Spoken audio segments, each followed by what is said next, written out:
John Smoltz, Hall of Famer, Baseball on Fox lead analyst, and he was on the call with Joe Davis for the ALDS.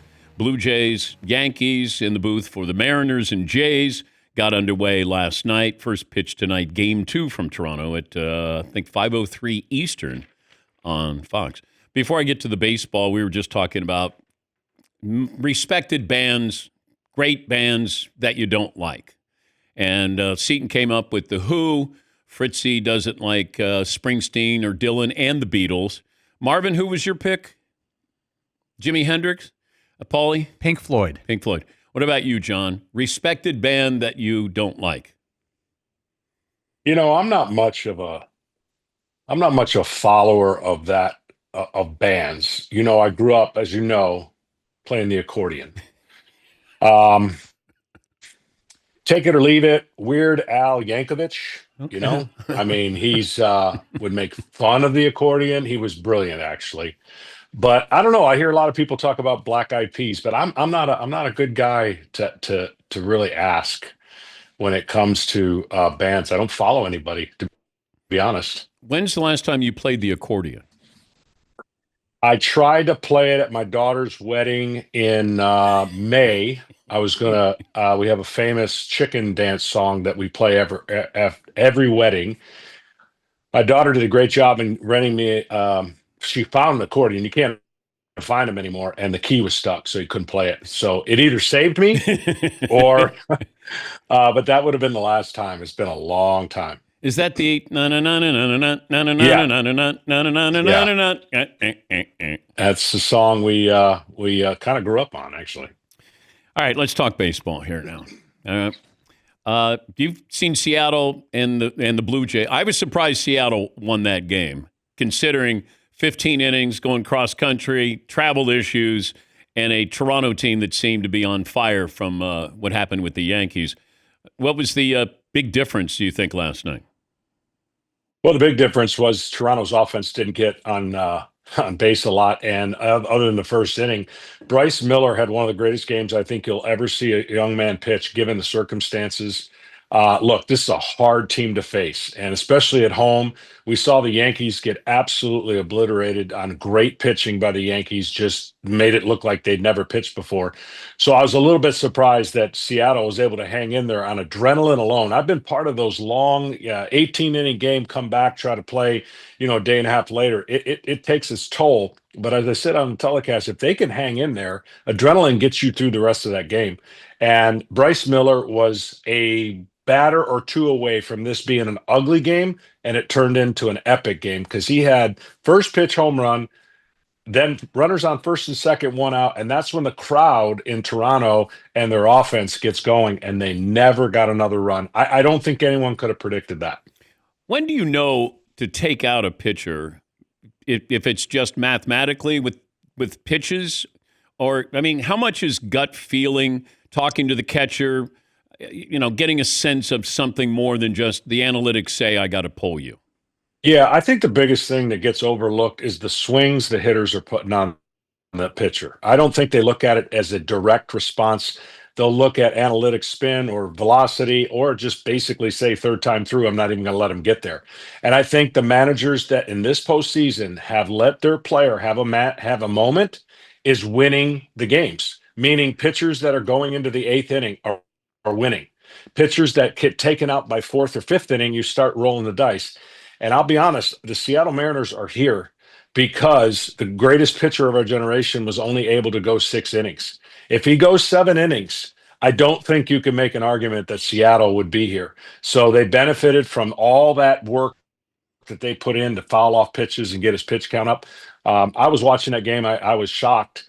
But based on the year, he's never pitched over 105 pitches. So Seattle is a benefactor from what Toronto does very well and make your pitch count go way up. The Dodgers have been relying on their starters, but it feels like they have to because of that bullpen. Absolutely. It's a total flip of the script. Last year, they had no starters that they could count on, so they relied on their bullpens guys, and they used them, and just really all of them got hurt. And now they've established such a depth that is working in their favor that you're seeing guys like Blake Snell, first time ever ever getting in the seventh inning in a postseason game. I mean, that to me is like, shouldn't be a narrative, but it is. And I think now you're seeing again pitchers. At one point, it was 12-1. The pitcher that went longer than the other pitcher, they won the game. I know lately it's been a couple losses, but I think teams are going to have to trust their starters and know that they are having a moment and don't look. I'll give you 162 analytical reasoning and philosophy. I'll give it to you. 162.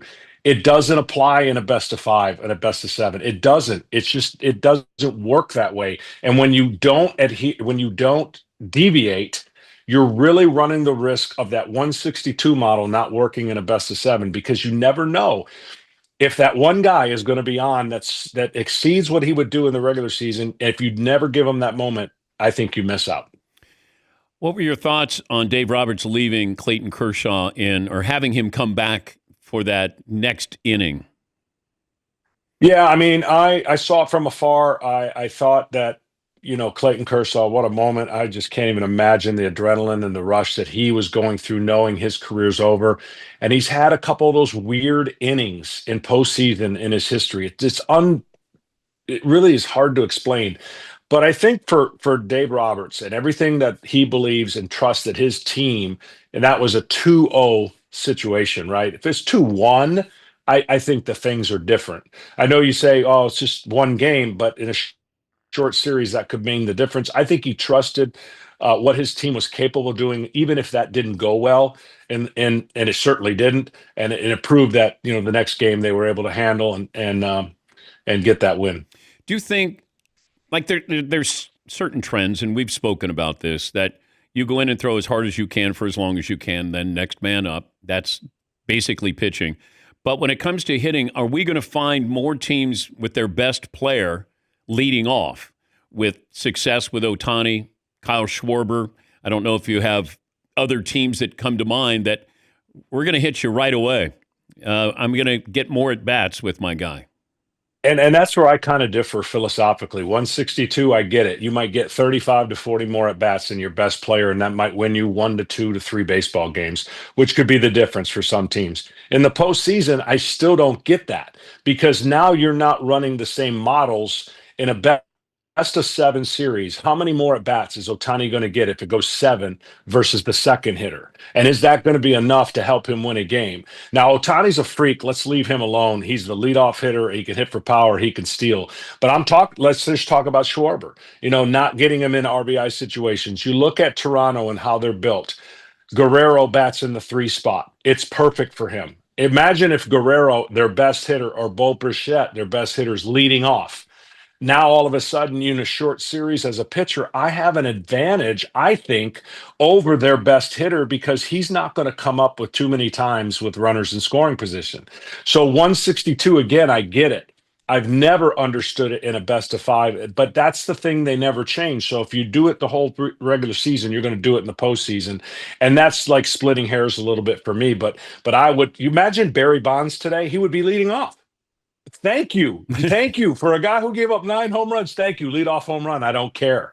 Like, those are the kind of things that in the postseason, when you're not giving your best hitter the chances to get with runners on over the course of a season, that's my only argument about that narrative that works in the 162, like Aaron Judge batting second. He batted third a lot.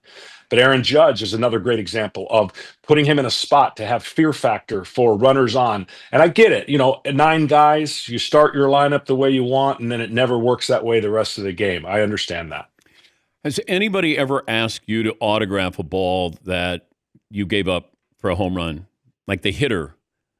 Has any hitter asked you to autograph? Don't believe so. No. So that's a no-go that you don't do? I would have done it. Oh, I would have done it for sure. So Bonds said, hey, I hit this one off of you. Would you autograph this? Oh, sure. Now, I've seen the flip where Bonds, at the All-Star game, some pitcher came to ask him for an autograph, and he said, heck no, you hit me twice. I ain't signing nothing. We're working on some Hall of Fame resumes. Dale Murphy, Steve Garvey, Don Mattingly. Yeah. Anybody else? Anybody else? Steve Garvey was a 10-time All-Star, John. Yeah.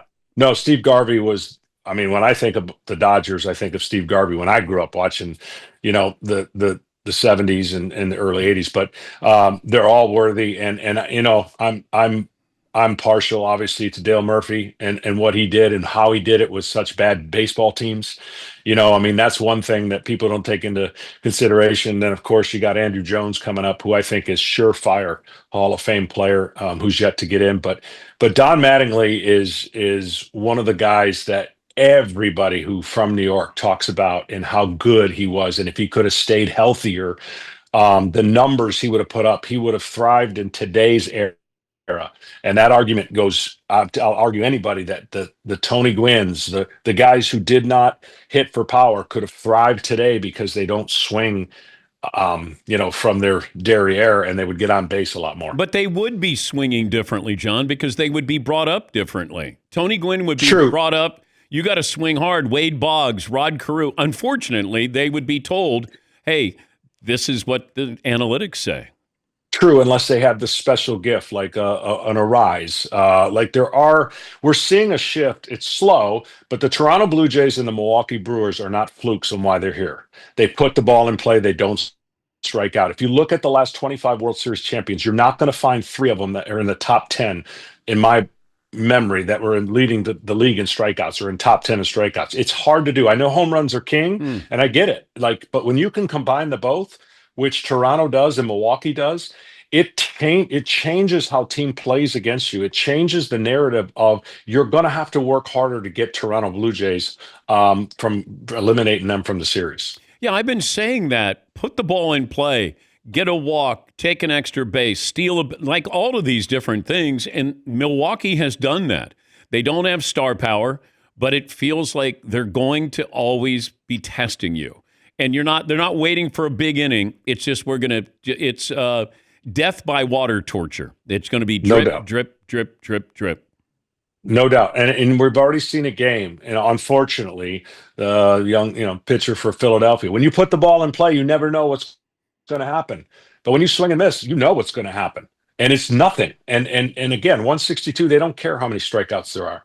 But in a postseason game, man on third, I've seen it. We've seen the 15-inning game. Just make contact, game over. Couldn't do it. And I think for Milwaukee, that's what makes them special. And they run, they field, they have great arms, and they basically have drafted players that fit the narrative of how they're going to play. And that's why there is not one expert, not one baseball expert said Milwaukee would have the best record in baseball leaving spring training. Not one.